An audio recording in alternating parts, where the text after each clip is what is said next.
Hi there. So, who still needs a few minutes to digest? I hope no one. I hope you didn't join this session to have a quiet, easy start into the afternoon, because then I have to disappoint you. Now, why am I here? I'm the CEO of Viewpointsystem. We are a Vienna-based company. Thanks for the introduction. Basically, we do both hardware and software based on eye tracking technology. We have our own IP and products there. So if you're interested, we also have a booth. It's the number 629 in the major exhibitor sponsors area. Now, what am I here? What I would like to talk with you about. The question is what comes after the interface. That sounds a bit fluffy and not really easy to understand, but I hope I can give you some insights on our thoughts, that you understand what we mean with it. And basically, it's nothing less than the state-of-the-art human-machine interface, what we think we are talking about. And that's kind of a journey I would like to guide you through in the next 20 minutes. Now, if you shortly look back at last year, I've been here too. We made some huge promises, and luckily we kept, I would say, not all, but most of them, which is not that usual in our industry, because that's a personal remark of my own. I kind of find it a bit sad that constantly things are overpromised and underdelivered, and that's kind of an issue the whole mixed reality VR industry is facing. So hopefully, and we are pretty proud of the team and of everyone and our partners, that we could keep our promises at least. Now, which were the promises we made? We promised disruptive technology. And we call the technology we developed digital iris. That's nothing cybernetic. It's really just using the eyes as the intuitive interface towards everything that's visualized in front of your eyes in terms of digital visualization. So basically what we did is we digitized the human viewing behavior. That's basically what we have done. This is the first generation. That digital iris is a platform that will grow, that will add biometric information, and not only what the eye is doing, but it's already today catching subconscious decision-making processes, because the eye is hardwired to your brain. That's the only sense besides smelling, and it gives a lot of information back. So when you can grab the information of the eye, you also can learn a lot of what's subconsciously happening in the human being wearing it. And just do not forget, more than 60% of our sensor perception is provided by the eyes. So when we talk mixed reality, augmented reality, we just believe that the eye is the true one and only intuitive interface between that reality and the human being. We promised a deeper level of understanding of human-machine interaction. And that's a technology that we already have now in the second gen, and it's called eye hyper-tracking. It does more than purely eye tracking. Who of you is familiar with eye tracking as such? Oh, cool. Wow. That's good. At these kind of events, people that are here are mostly experts and know what they're doing. But eye tracking, just for the ones who have not been in touch with it, it's basically understanding where the human being wearing our glasses is looking at. And what we added on is we have a real-time perception tracker. And that's pretty important, because the difference between seeing and perceiving is, seeing is just the ballistic movement of your eye. Perceiving means it has enough attraction for you that you start digesting it, processing it cognitively. So basically, that things that really interest you, you perceive. And we designed a real-time perception tracking. The reason why we could do that is because we have 20 years of human viewing behavior research in our DNA. So we come from the human being, and then we try to develop technology that fits that bill, and we just don't do technology and then we try to fit the human being into it. We promised to revolutionize the clicker in my hand.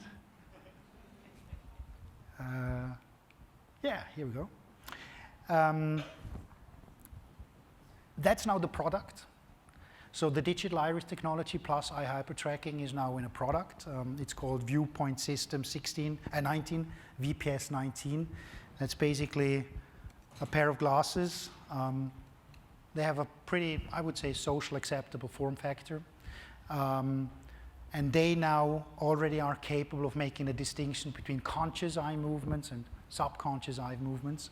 So that's something what we use as a base for gaze-based mixed reality.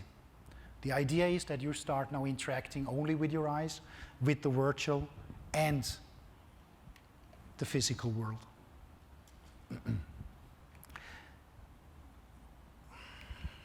Okay.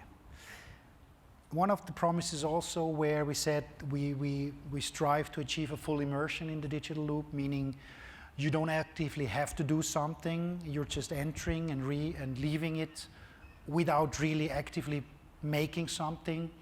There we laid the groundwork, again with our digital iris technology. Still, there is some work to do, but we believe, again, with the eyes, it's the easiest way to really get that full immersion. And this clicker, so a new way of interacting with machines, double click always. We call it gaze-based MR. Again, instead of pinching or talking, you use your eyes. My picture there is always, I don't know, I'm at Times Square, and imagine there are 1,000 people in 5 years, every one of them are wearing smart glasses. Now, I don't know whether it's really social acceptable if people constantly do that stuff or talk loudly.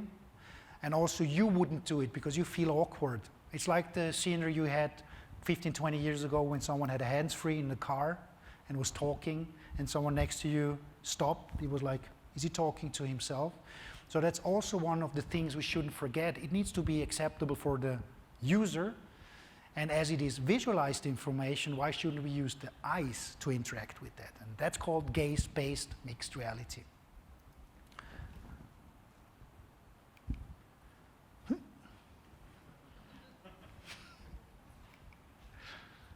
Awake? At least I am. I'm thrilled. So to sum it up, what did we do? We developed technology, digital iris, eye hypertracking, but we also put that into a product. By the way, it's not here I want to sell it to you, but again, a promise kept. We will ship it by June. So it's not just an idea which is not ready. Again, it's at our booth. It's in a serial state already. 43 grams, extremely lightweight. We have 4G plus integrated because as long as you don't have Wi-Fi everywhere, smart glasses definitely suck because if you don't get connectivity, what are you going to do with it? Battery lifetime is an issue, so ours is roughly 8 hours with a hot swappable exchangeable battery pack.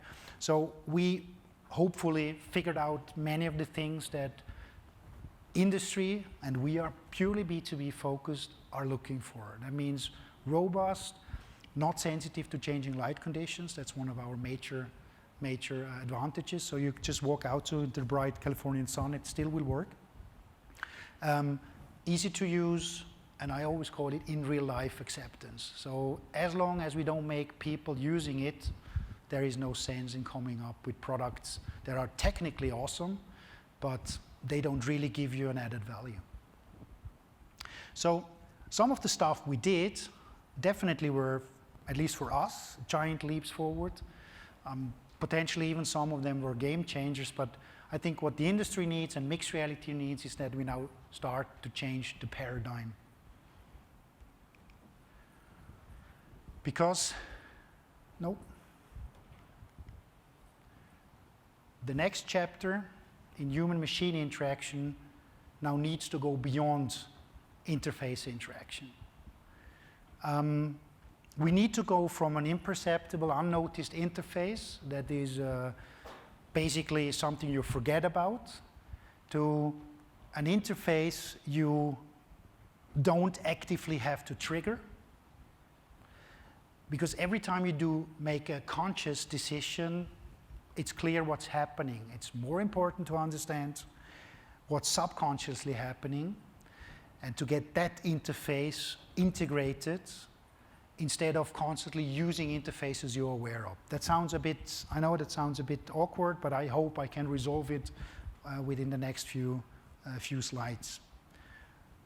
Again, what I mentioned, Times Square, we don't think that pinching and talking is the right way to interact.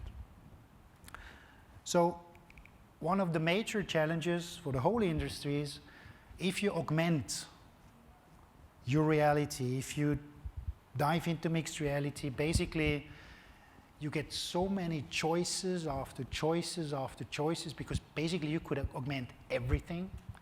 Now, look at yourself as a human being. The more choices you got, the less decisive you get. It's just overwhelming. And it's creating additional complexity instead of making your life easier. So the question is, which data, which augmented information would you like to have? Which is the one that interests you? And I mean, we came from a joystick as an interaction point to smart mouse, trackpads, watch crowns, but now we arrived at the eye. And the eye opens up new possibilities and not only ones that are actively triggered by a decision you take to do it. So the question is, how will we select the next slide? So how will we make choices in the future based on what we believe what's happening, we want?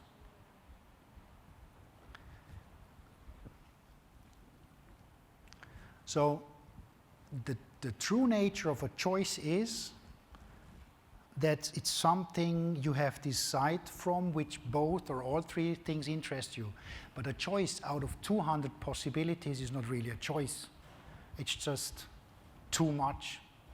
So the tricky question is, how can I narrow down the things that I'm interested in, and then I decide which choice to go for.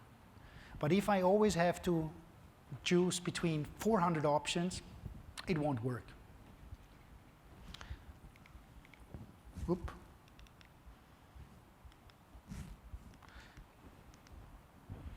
So quoting Monty Python here, and hopefully make you mentally prepared for what's coming next. So brace. I love that. We call it PIPKI. It's post-interface, post-conscious interaction. I mean, you can see we've funneled all the money we got into technology, not into marketing. We still need to work on that abbreviation. But in the core, it's basically saying what we are after. That means nothing else than revolutionizing a mixed reality experience by not using an interface. The choices are happening. Basically, the data selection, the selection process happens without you actively doing something.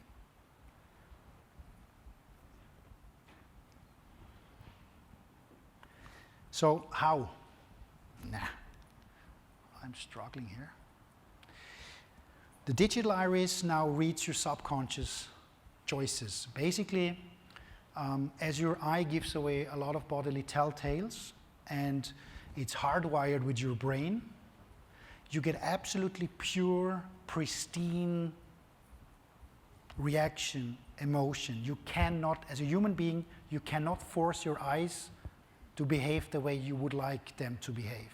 So they give a lot away of what you do. That means if you enter a room or you meet someone, basically the system understands if I look into that room, everyone is wearing a badge. So if I'm just wearing now a pair of smart glasses, the sensor here could basically read all the information. But am I interested in having 30, 40, 50 avatars or whatever in front of my eyes? No, totally overwhelming.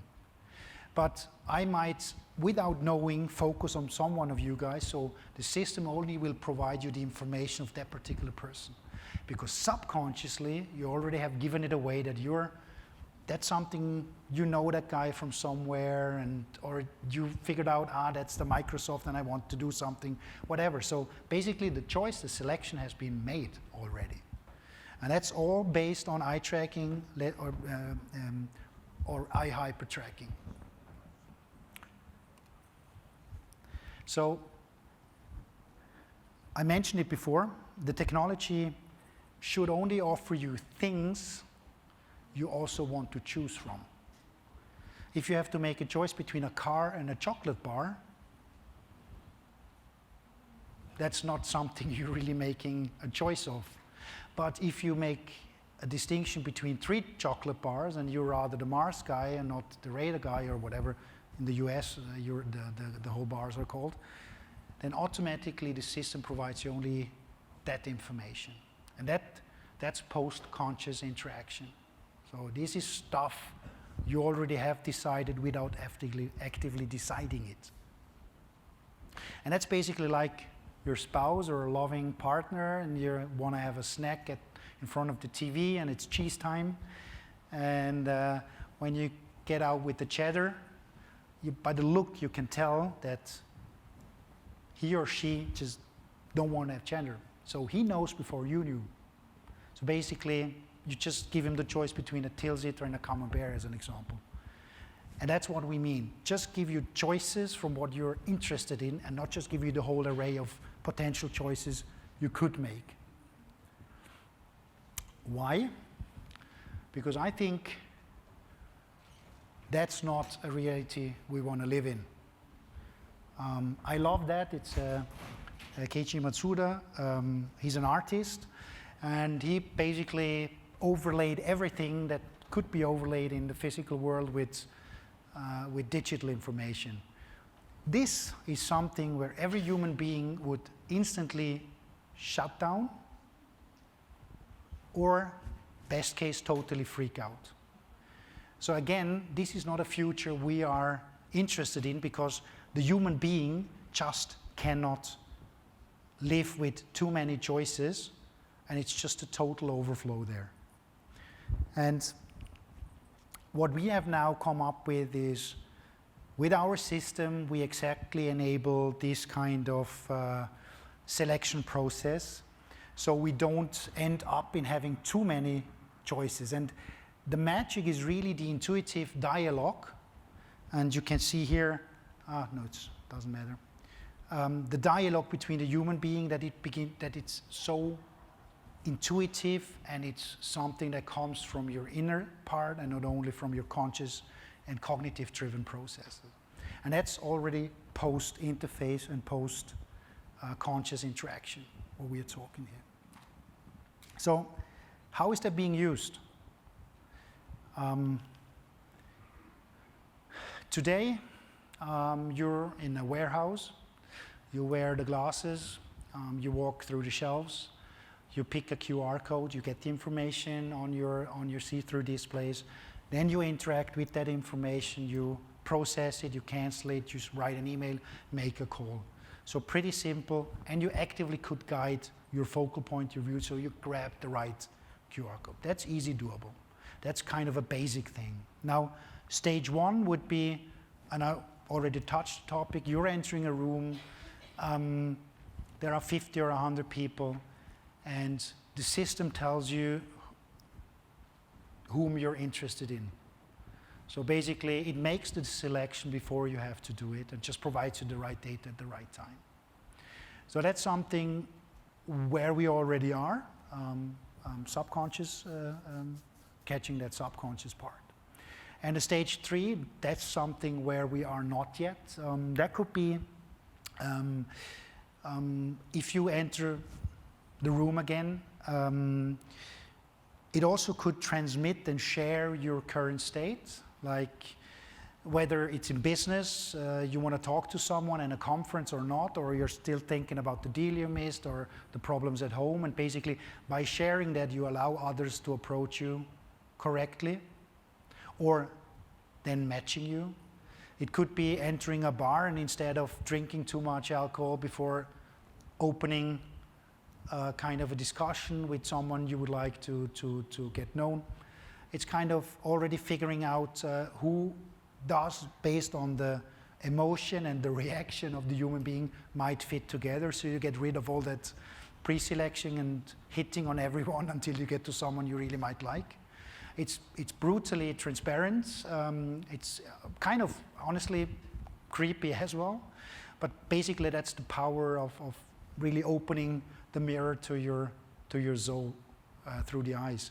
So that could be like a real-world Tinder thing where it's really down to true and real emotion and reaction, and not a profile you might fake. So for the future, that means the eyes become the interface, but the mind becomes the selector. That's the core message of what we believe in, because the me is important. And it's not that I'm part of a data set, it's really my true me. And I should get the right information at the right time without constantly selecting it. So basically, that's the connection, that the interface again is the eye, but your mind becomes the selector, even subconsciously.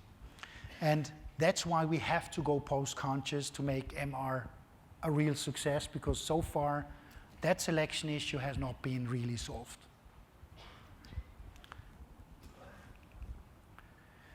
One of the sensitive topics, and I'm happy that it gets more and more sensitive, data protection. Now imagine if you really create a total transparent set of data that's really you.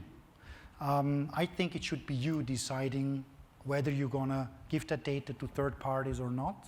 We're working on technology to make that sure. We are not believing of sharing is the right way in everything you do. You should be in the driver's seat, because, oh, that's the wrong side, because you won't get any closer to your true self than via these kind of data the subconscious produces.